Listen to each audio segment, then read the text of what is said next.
Hello, business builders, and welcome to Business for Breakfast, where business is the most important meal of the day. I'm your host, Aaron Novinger, the Venti Business Guy.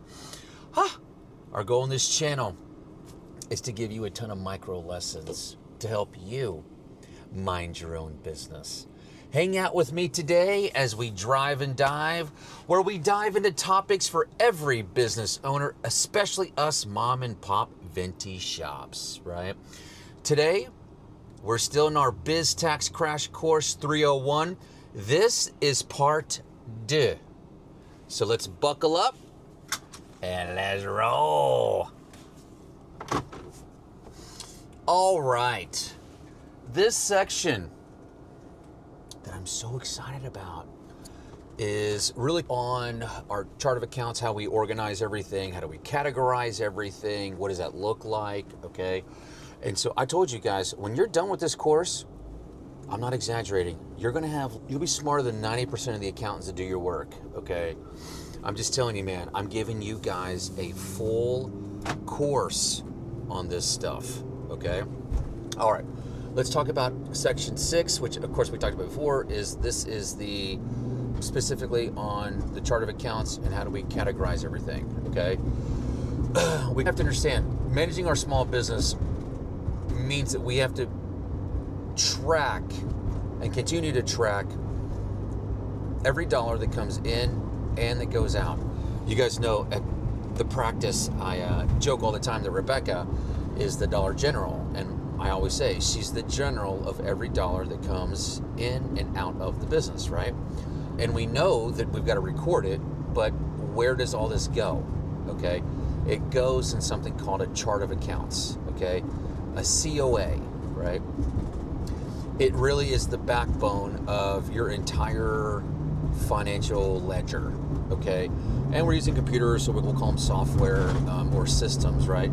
But its main job is to really help you organize, categorize, and then track those expenses to ensure that we are following compliance for our state, federal, and local revenue collecting agencies, right? So let's break this down in a simple way. Again, what is a chart of accounts? What's a COA? Okay, think of the chart of accounts like your filing system, but for money. Okay, so your filing system, okay? So just like you typically don't throw all your documents in one pile so you can index them later, right? You don't want to mix all those transactions together. You need everything separated and filed to retrieve easily, right? But again, instead of a filing system, your chart of accounts categorizes every dollar into specific groups, okay?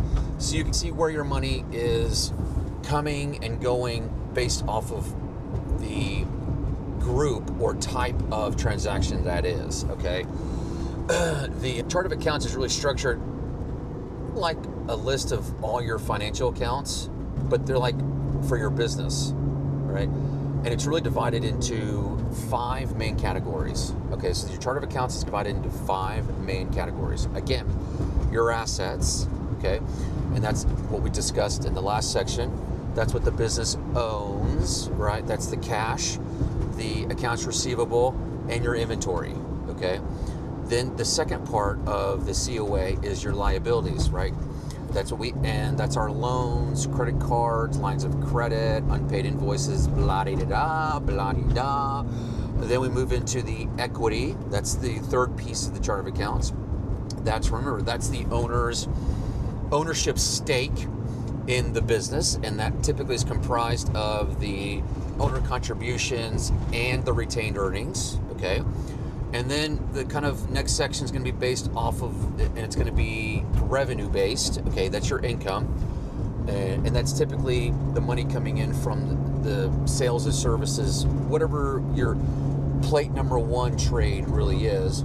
And then we move into the 5th and the last part of the chart of accounts, which is the expenses. And that's the money that's spent on operating the business. That's why they call it expenses. It's the money that we have to spend, right, or expense to keep the business running. Rent, advertising, supplies, stuff like that, right? You guys get it? Okay.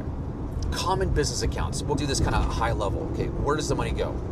So you have to understand, each small business will have a different set of accounts depending on the type of business it is, okay? So based off an industry, you guys understand a construction company's chart of accounts will look similar to a chart of accounts for a gas station, but they're going to be different because they're different industries. Okay, you guys get that. A convenience store chart of accounts probably not going to be the same chart of accounts as for a construction company. Okay, but most businesses have a basic set of accounts within each of those 5 categories. Okay, I'll give you guys all these different categories, and we'll talk about what the common account is going to be, and then I'll give you an example of it. So that way you guys are taking notes. My goal here is to make you little business geniuses, okay? And so I want to make you little business pros here. So category would be like assets, okay? Again, we're talking about chart of accounts, common accounts. So we're talking about the cash in bank, accounts receivable, inventory, equipment, stuff like that. An example is going to be your checking account balance, assets, okay? Remember we talked about that? Assets, what you own. Okay, an example of it is going to be what you've got in the checking account, okay? Liabilities, which we already discussed. We know what liabilities are, okay?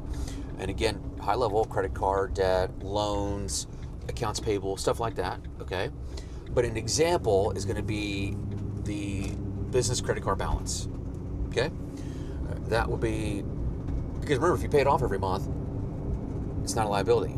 I'm saying, okay, so let's look at equity. And we have a good understanding that equity, right, is the part ownership that the owner has in the business. And that's comprised of owner contributions, stuff like retained earnings, shareholder distributions. And an example of that is going to be, like we just discussed, the money that you personally invested in the business, right?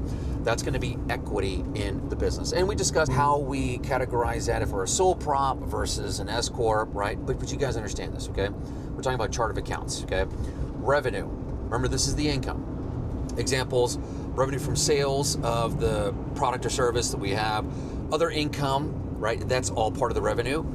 And an example would be like you sell a widget and you did a big trade show, and it's the money that came in from the revenue from the trade show, right? That's going to be revenue. Okay, you guys get that, right? And then we move into the expenses, which again, this is the money that we have to spend to keep the business operating in its current state. Okay, so things like rent, advertising, your payroll, office expenses, supplies, inventory, stuff like that, okay?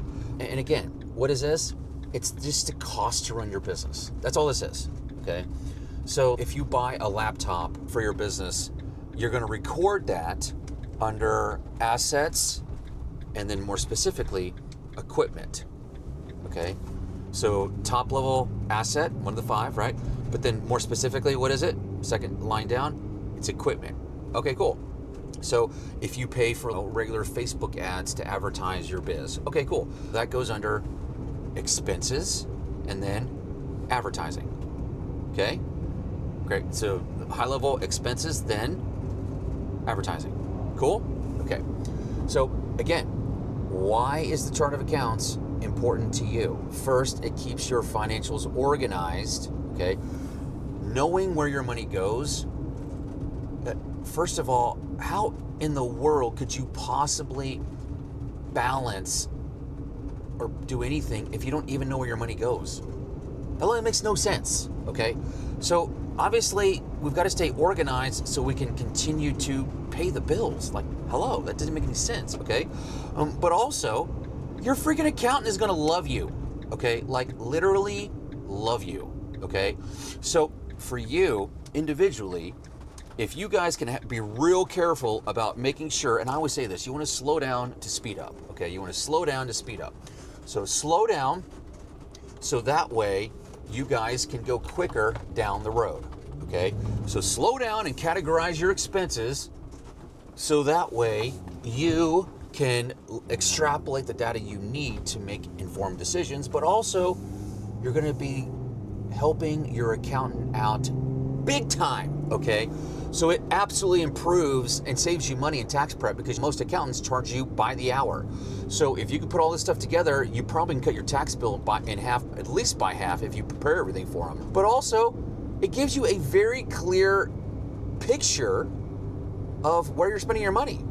It literally helps you track your profitability, your spending habits, and the growth of your business. And you can literally figure out from your chart of account categories where you're spending your money, all that stuff. And that's honestly one of the most common mistakes with business owners is oh my gosh, dude, we do this all the time, okay? But you cannot mix your personal and business expenses, okay? It makes how you pay yourself, how much you pay yourself. You can't really allocate that because you have the company paying half of your personal expenses. That's not the same thing, okay? We've got to use a proper chart of accounts to separate your business transactions. And I'm telling you right now, you ever get sued, you get audited, remember what I told you. You get sued, you have to present your bank statements, okay? And remember, when you get sued and you have an entity, you're an LLC, an S Corp, okay? That comes with a corporate veil. And the only way to pierce the corporate veil and you to be held liable is you've got to be accused of fraud, okay? And now, the kicker is, one of the best ways they look to determine that is they look at the bank accounts. Was there any personal use in that money? Oh, there was? Okay. It's personal, the business, we pierced the corporate veil. I'm not kidding, man. Be careful with that, okay? Use a proper chart of accounts. It's just gonna help you so much by separating your business transactions. And please hear me, the most important thing, stop it. Just stop it. Stop using your business account as your personal piggy bank. It is going to fry you in an audit or a lawsuit. This isn't if, it's when. Trust me on this, okay? Now, when you guys are setting up your own chart of accounts, and remember, everything I'm teaching you is to do yourself. It drives me absolutely bonkers when people give you all of this hoity-toity, like floaty crap, but you can't use any of it for your own business.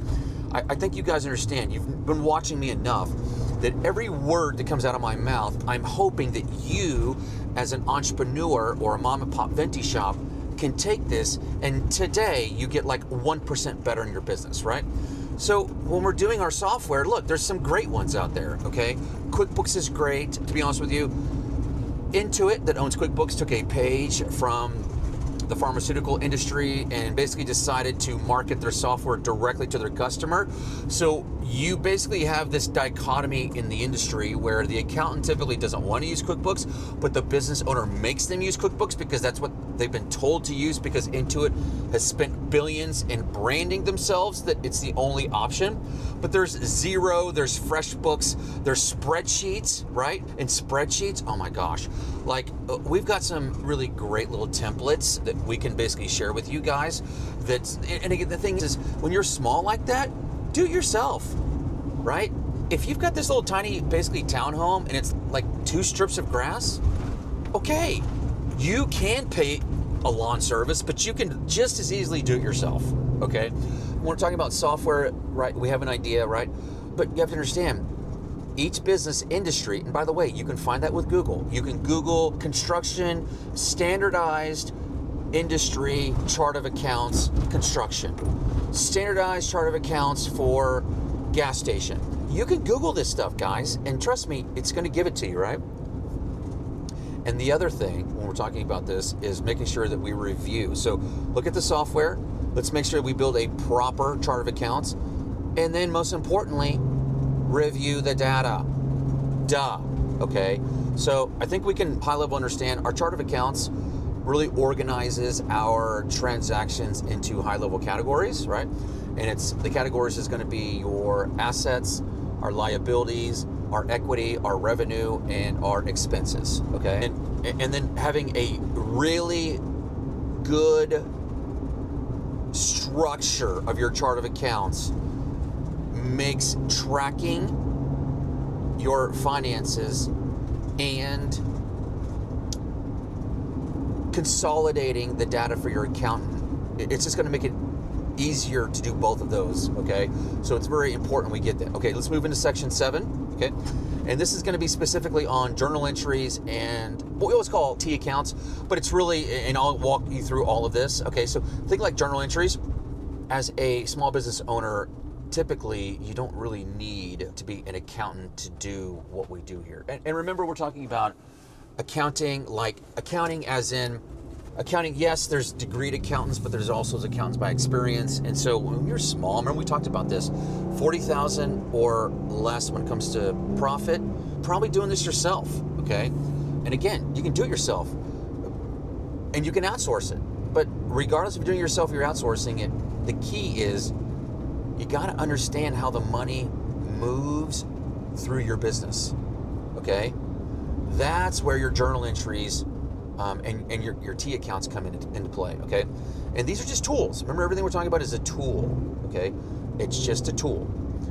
But this tool or these tools are there to help you really track your transactions as accurately as possible, okay? So remember, Facebook ads, okay, would be basically expense, right? Advertising, right? But then what? You know, how about a little journal entry, a little bit more specific about the ad, okay? And what we're doing with that Facebook ad. Maybe this time we're marketing specifically to this type of customer, okay? Put a little journal entry in there, right? But again, they're really designed to help you be more accurate, okay? And of course, the reason why we do that is just to make sure your books stay balanced, right? And more importantly, helping you make decisions on your business based off the numbers rather than how you feel, right? Because we know it's different, okay? So let's kind of walk through, I don't know, let's going to walk you through this, okay? Real life examples, but let's do this kind of in an engaging way, okay? So journal entries. Think of them like, again, the building blocks of accounting, like little Legos, okay? So think of a journal entry as like logging a transaction in your checkbook, okay? It just it records what happens to your money and where it goes. So this is basically, we put a journal entry into your software, your ledger, whatever it is, the spreadsheet, okay? But it's just the description of the transaction, okay? So remember this, every financial transaction affects at least 2 different accounts, okay? And so one of those increases while another one decreases. It's like on a sliding scale, okay? And you always hear us talk about it called double entry accounting, okay? Double entry accounting, right? One goes down while one goes up, right? So when we do the journal entries that affects at least 2 of these accounts, okay? Double entry accounting. And it's really, think of like left and right side, okay? And the left side would be like a debit, okay? So we have a debit that increases the assets and expenses, and then a credit on the right-hand side that increases your liabilities, your revenue, and your equity, okay? So I know you're like, oh my gosh, dude, you just lost me, right? Okay, but here's an example, okay? So we talked about before, you bought a laptop for your business and it costs $1,000, okay? And you use cash, okay? But here's how it looks on a journal entry. So if we're talking like a spreadsheet, okay? And it could literally be this simple, by the way. Date, okay? The account, the debit, and then the credit, okay? So the date, the account, the debit, and the credit, okay? So here's what would happen. You would basically, when it comes to date, we'd basically say January 1st, okay? And you would basically have 2 transactions, okay? So remember we talked about double entry is the top, there's 2 transactions, okay? Let's just say on January 1st, you bought a $1,000 laptop with cash. Great. First transaction, okay, is the debit, and the second transaction is the credit. Double entry accounting, okay? So let's say we bought it on January 1st. So the debit journal entry is going to say January 1st, okay? And then our account, we got to pick our account, and we're going to say office equipment because it's an asset, okay? And then we have a debit of $1,000. But remember, this goes down, it has to go somewhere. It's like push, whoosh, it has to equal. So then we have to do the other transaction that neutralizes those 2. Remember, when they're done, they got to be 0. Okay, so then we go to the credit side of it, and so we do the same thing. Date, account, debit or credit. So on the top line transaction, right? And it was date, the account, debit, and then you see credit, that's 0, okay? Because the top line transaction was the debit. The second line is the credit piece of that, okay? So the date's the same, January 1st, the account, but remember, this is credit. So on the first one, we put it as an asset for office equipment, okay? But on the second one, this is going to be listed as an asset for cash because this is the credit. This is the credit, okay? So then we go over to the account. It says cash, asset. It's an asset. We know that, okay? Debit, 0, because we did that on the top line transaction. And then we go over to credit, and it's $1,000. So you will see in these two transactions lined up, the first one is $1,000 debit. The second one is $1,000 credit. Double entry accounting, okay? You now own a laptop that's an asset, right? And you have credit, $1,000 credit of cash because you spent your money reducing your cash balance, okay? So remember, very easy rule of thumb. Debits must always equal credits in a journal entry, okay? This keeps your books balanced. Remember, okay, let me just say it again. Debits must always equal credits in journal entry to keep your books balanced, okay? You guys get it? Okay, good. So let's move into what we call T counts. And again, this is just a tool, okay? I always say it's a visual guide for me, okay? Very visual. And I'm very visual when I do myself, so I have to make and draw pictures of everything, okay? When you say T accounts, you just take a piece of paper and then you just write a capital T. So the top line and then the horizontal top line and then the vertical line down the center of the top line, which creates a capital T. Easy cheesy, right? But it really does help you visualize your debits and credits, okay? So talking about the laptop, okay, remember they have to equal, okay? Remember we've got on one side of, it's gonna be office equipment, right? That's the asset. So we've got on one side is a debit and one side is a credit. So you just have to make sure I've got the debit on one side, $1,000 laptop, okay? Right, and then we've got the cash, right? $1,000 cash on the other side, okay? And that's the purchase. So it really does help you, okay? So instead of looking at this really long line of transactions we've got, right? Your T accounts let you quickly see how those transactions are affecting your different accounts, okay? Does that make sense? So why do we need to do our journal entries and do our little T accounts for our small business owners, okay? And it goes back to really 3 things, okay? Again, we're always gonna go back to, we track where the money goes, okay? You need to understand how these transactions affect your accounts, okay? 2, it keeps your books organized, okay? Meaning it helps ensure that your income, your expenses, your assets and liabilities are all recorded correctly and accurately, okay? And then the third thing, it helps you, what? Make smarter business decisions. Helps you decide. We read, we understand, then we decide and execute, okay? And so knowing how your money flows in and out of your business is going to help you huge with planning your budgeting and cash flow projections, okay? You guys get this? This is why one of the most common mistakes with small business owners is they forget to track their expenses accurately and correctly, okay? Which leads to destroyed books, okay? Your financials are one screw up, one. That's why really good accountants, they just love and nerd out on getting everything to balance to 0. Because pennies have to match at the end of the month, okay? If they don't match, the headache that you're gonna have or your account's gonna have to fix that, because they gotta go back to the beginning of the year and they have to quite literally go through the entire pile of hay to find the one needle that's throwing the whole thing off, okay? Using your journal entries and your T accounts really helps keep your records accurate and, to be honest with you, audit-proof. Okay, so keep that, you have to remember that, okay? So some practical tips for you as a business owner: use software. And when I say software, yeah, you can use QuickBooks, you can use Xero, FreshBooks, but when I mean like software, like use Microsoft Excel or Google Sheets, okay? Review your entries regularly. weekly, monthly, whenever. If you're doing it, okay, and I'm also a big believer in doing what you do best and then hiring out the rest. So if you are not great with the numbers, just one of your small business owners, friends that you have that has somebody that does their books that loves them, interview that person, talk to them. Can we do it? Of course.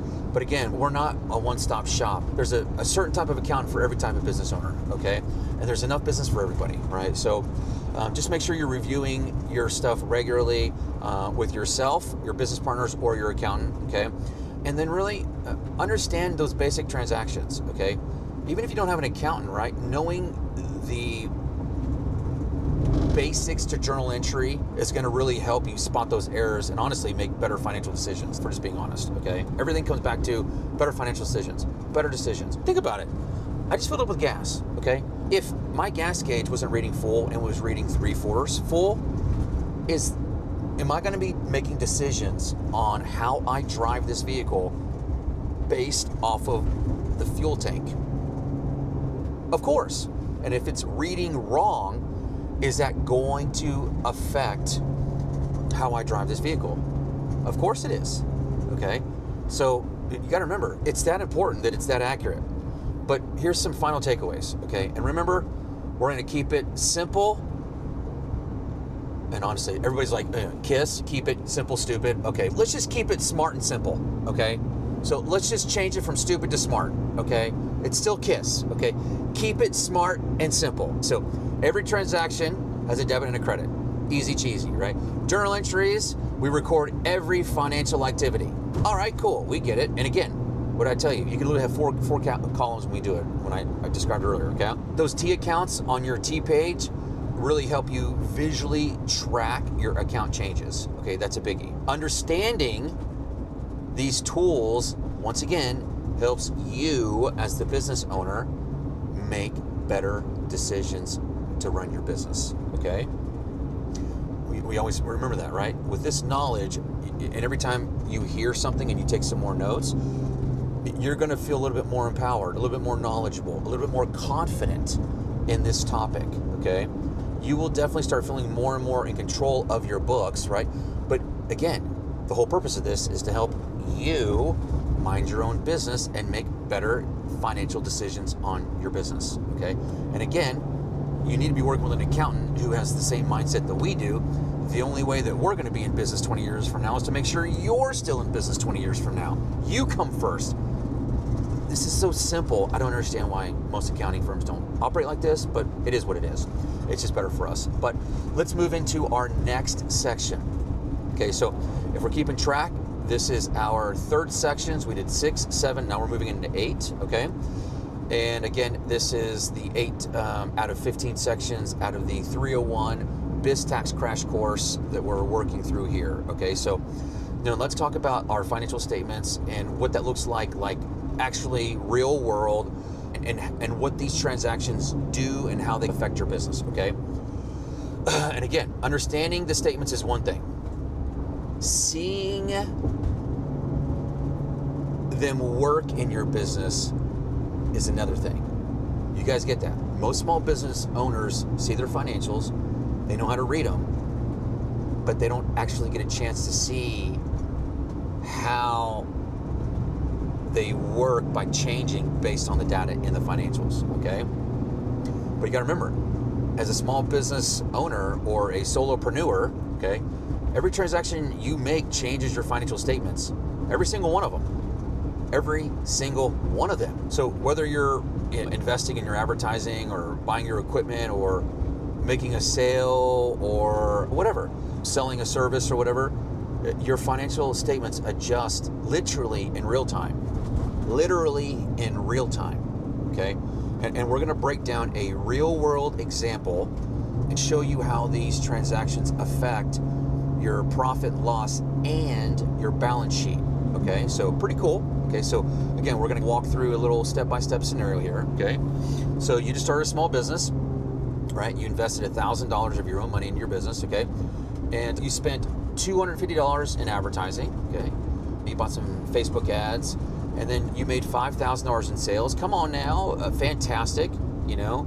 Oh, and don't forget, you bought a $1,000 laptop but this time before we said cash, but we put it on credit, okay? But regardless, you still bought the laptop, okay? So here's how this thing rolls out, okay? So if we're looking at the profit and loss statement first, okay, here's what that's gonna look like. Remember, we've got like our categories and then our amounts, okay? So category on our profit and loss statement, right? So let's talk about top line profit and loss statement. Remember what it is? Revenue. So that's the sales of our product or widget, okay? So revenue, top line P&L, how much was it? $5,000. That's right. You guys are paying attention, okay? The number right below the revenue is our expenses, okay? And our expenses are, what we know is we've got $250 in advertising, okay? And we know we have a laptop of $1,000. So we know that we have $1,250 in expenses in our business, okay? Meaning we now have net income or profit of $3,750, okay? Not bad, okay? So the revenue of $5,000 from your sales definitely boosts your income, but your expenses of $1,250, which is your advertising plus your laptop purchase, reduced your profit, okay? So that's why your final net income is $3,750, okay? So you get that, right? So you have $5,000 in revenue, and as you realize that the more expenses that you have, the higher the expenses, the lower the profit. It squeezes. Higher expenses lowers the profit. They work inversely to each other, okay? All right, so now your balance sheet. And remember, that's even though it's a snapshot, it really is the big picture of your business, okay? So remember a little, what we talked about before, quick reminder, the balance sheet gives you the Polaroid of the business at a specific moment in time, okay? It's a picture, okay? So here's what the balance sheet looks like after these transactions. Okay, remember not the profit and loss, but the balance sheet, okay? So we've got, remember the categories and then the amount, okay? Under the asset, right, what we owe, or no, what we own, okay, that's the asset. And for us, it's gonna be, if you guys gotta remember, it's the cash and bank, okay? This is what we own, okay? And don't forget, we also own a $1,000 laptop, okay? So what we own for assets, okay?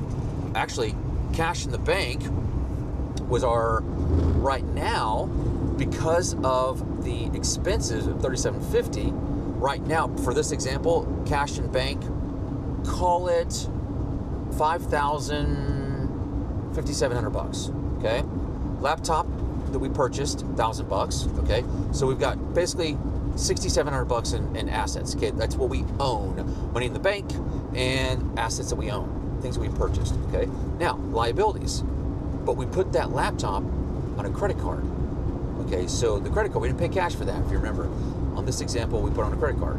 So guess what? Liabilities, what we owe. Okay, not what we own, what we owe. Okay, so we know that we owe $1,000 on the credit card. Okay, so the liability is $1,000, right? And we know that you as the owner, okay, you put in $1,000, okay? You put in $1,000 to start the business, and that's owner contribution, fantastic. And then we know from the business that our net profit after our expenses was what, $3,750, right? So we know our total equity is $4,750, right? So the reason why our cash balance increased to basically $5,750 was because our initial $1,000 investment plus the sales revenue that we had, okay? So the laptop is really added as an asset, but with the $1,000 credit card debt, our net income really is at $3,750, which again, that kind of boosts the business equity that we have in the business. So you guys get that, okay? So again, we're discussing why this matters to you, okay? Because we need to see how these transactions affect your bottom line. Every single financial transaction that we make changes your business profit and literally overall value. Literally overall value, okay? Why else is this important to you? It helps you track your cash flow accurately, okay? And I tell you, our restaurant clients, this is what kills them, because the restaurant business is simultaneously a high cash flow business, lots of cash coming in, but it also happens to have very lean profit margins as well. That's the other difficult thing about restaurants. That's why so many of them go out of business, because they're like, oh, we've got plenty of money, and you don't actually, okay? But it helps you track your cash flow more accurately, okay? And then also, I know that's a resounding theme. What's the other reason why? helps you make smarter decisions. What? Come on now. Helps you make smarter decisions. Okay, so now, what's a common mistake that entrepreneurs make? So many of our mom and pop Venti shop owners only look at their bank balances as how much money they have to spend for bills, rather than their financial statements, okay? Just because there's money in the bank, don't mean you got it. Just because there's money in the bank, don't mean you're profitable, okay? Put those financial statements to work. They're designed to show you how your automobile is performing. They're the gauges on your dashboard, okay? So quick takeaways for you as an owner. The P&L statements shows you what? Your income, your expenses, and your profit over time. Remember, that's the movie. The balance sheet shows you your assets, liabilities, and business valuation at a given moment. It's a snapshot. It's a photograph, okay? Remember, every transaction, big or small, affects those numbers even a tiny amount, okay? So remember, guys, our job as we're driving this vehicle of our business is to spend 80% of our time looking out, and then typically 20% of our time spinning those other 6 plates. You need to spend at least 5 to 10% of that time spinning the accounting plate. And so that's what we're going to focus on here. Let's move into section 9. Section 9, we're going to be really understanding and expanding the accounting formula that we discussed earlier, okay? And remember, we're talking about how money moves through your business, okay? So as an entrepreneur, again, it's important to understand how the money flows from top to bottom through the business. And if you guys remember the first simplified equation, AS equals L plus E, okay, now we're moving into more of the expanded formula, okay? But this really breaks down more of the movement, okay? Really helping you track the profits, the expenses, and the owner withdrawals or distributions with more clarity, okay? And again, once you get into here, typically as an entrepreneur, unless you're just born with the gift of numbers, typically this is where you bring in the accountant. But to just summarize, the simplified formula is AS equals L plus E, assets equals liabilities plus equity, right? But in actuality, the equity is influenced by a few factors in your business, which is why you have to expand the version of the formula a little bit. Remember, think of the AS equals L plus E as the bar napkin formula, whereas the expanded is more of what you would do on a spreadsheet, or it's a little more detailed, okay? And that really is your assets, which again equals your liabilities. But remember, it's L plus C, okay, plus R minus E minus D, okay?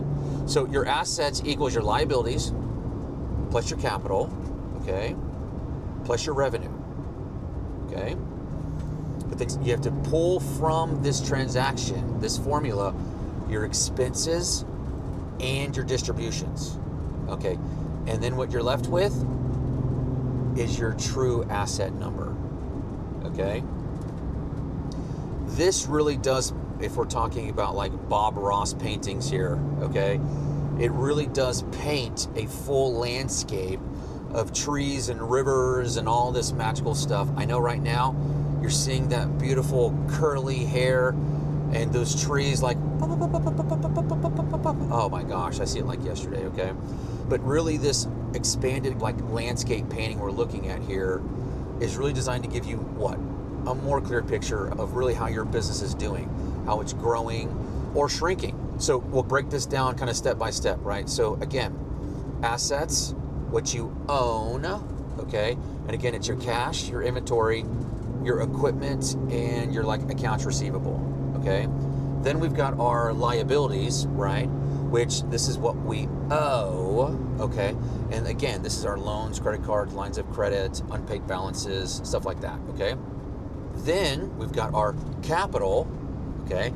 which this is the capital is that owner contribution, what you personally put in, right? You or your shareholders invested in the business, okay? Then we've got basically our revenue, okay, which we understand is sales and income. And that really boils down to the money that we earned from selling the widget, whatever the widget is, okay?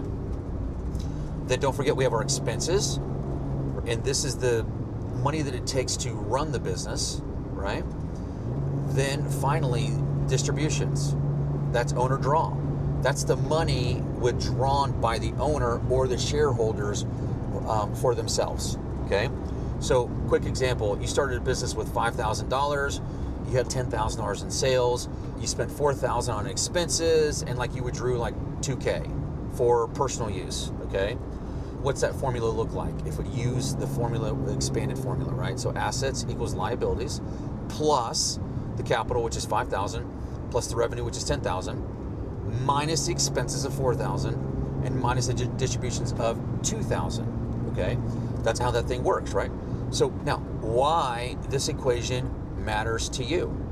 Okay, so if we're gonna do that, let's just add this up. Okay, don't really know what the liabilities are, and that is the difficult thing, Mike, is you don't really know what the liabilities are, so it's difficult to actually know the asset, but you understand where the rest of the numbers are coming from. And more importantly, why this is important to you. This, more importantly, helps you track how your business is gaining or losing value, okay? And of course, it's monumental in helping you with tax planning. And again, it gives you a very clear picture of your profits to help you what? Make decisions about your business, okay? And this is one of the most common mistakes that our owners make, right? More often than not, business owners confuse expenses and distributions, okay? Let me say that again. More often than not, business owners confuse expenses and distributions. Remember this, expenses reduces your taxable income, while distributions do not, okay?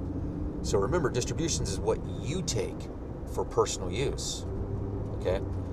An expense, both of them are deducted from what we have, but remember, an expense is a top line deduction, right? It reduces your taxable income. Distributions don't, right? So you got to remember that. Just because you get a distribution, that's not an expense. They're not the same thing, okay? And again, how this applies to your business and what you can do moving forward, right? Customize your chart of accounts to your industry. Track those expenses, the specific expenses. Make sure that you're tracking your income sources, right? Make sure that you're documenting your owner withdrawals, right? What you're taking as the owner. And then remember, regularly review your statements, either with a mastermind of other business owners, with your accountant, with your partner, with your spouse. Just make sure you do it with somebody. Maybe you have a budget committee at the company and you meet once a week or once a month, okay? Another thing, another little reminder to you as the owner, from this day forward, separate your personal and business expenses. Trust me in this. All you need to do is get audited one time by the IRS and you will never, ever make that mistake again. I promise you this, okay? Remember, keep them separate, okay? It's going to avoid all the tax issues and cruddy bookkeeping. Trust me on this, okay? Final takeaways, remember, KISS, keep it smart and simple, okay? 1, assets equals, this is our expanded, it's assets equals our liability plus our capital plus our revenue. Okay, and then we minus out our expenses and deductions. Wow. Okay, not deductions, our expenses and distributions. Okay, not deductions. It's the other D word. That equation always balances. Okay, remember, high level, track your categories because it's going to help you manage your profitability. Okay, it's going to help you manage your spending, and more importantly, it's going to help you manage your taxes. Okay, if you do these things, the most important thing is you're working with somebody that understands this stuff, they can hold you accountable or help explain some of this stuff to you so you understand how the money flows to ensure, once again, you're making smart financial decisions. All of this is designed to help you make smart decisions based off of logic, data, and numbers, and not emotions. Okay, there's a time and a place for emotional decisions and gut feelings, but this is never one of them, okay? All right. I believe, did we move into, we did. I think we just got all of our sections knocked out. My gosh, guys, we did it. We're gonna wrap up our part 2 of our 301, basically biz tax crash course for you entrepreneurs and you small business mom and pop Venti shops. We're gonna move into part 3 of the 301 course in the next video.